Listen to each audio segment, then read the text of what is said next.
Après des années de tension, les eaux du Nil seront séparées et gérées par l'Égypte, le Soudan ainsi que l'Éthiopie. Les trois pays ont conclu lundi le 23 mars à Khartoum qu'ils travailleront ensemble à la construction d'un barrage en signant un accord.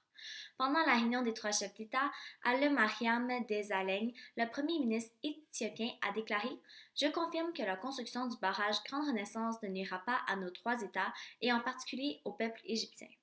En effet, les trois pays sont concernés par la construction du barrage Grande Renaissance qui devrait entrer en fonction à partir de 2017.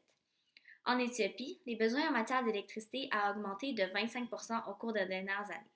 C'est pourquoi le gouvernement éthiopien a jugé nécessaire la construction d'un barrage. D'un autre côté, l'Égypte dépend du Nil pour alimenter son secteur agricole ainsi que pour s'approvisionner en eau potable.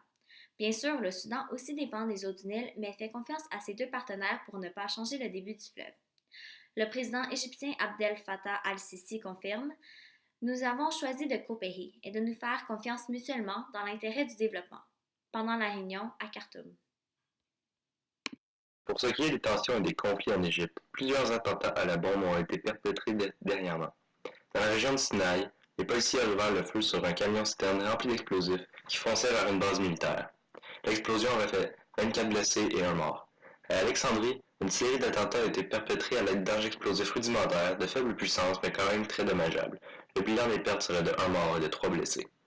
La plupart de ces attentats sont commis par l'armée et le gouvernement, en représailles des méthodes brutales de la police égyptienne, qui aurait tué plus de 1400 manifestants pro-Morsi et fait plus de 15 000 prisonniers.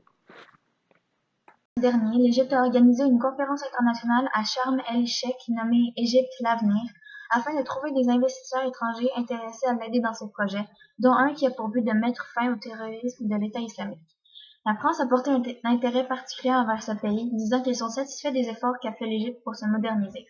Le ministre des Finances, Michel Sapin, a annoncé au journal Le Monde avant la conférence que la France voudrait peut-être investir dans les armements d'Égypte, dans le développement d'infrastructures urbaines dont le métro du Caire et dans le développement de nouvelles technologies.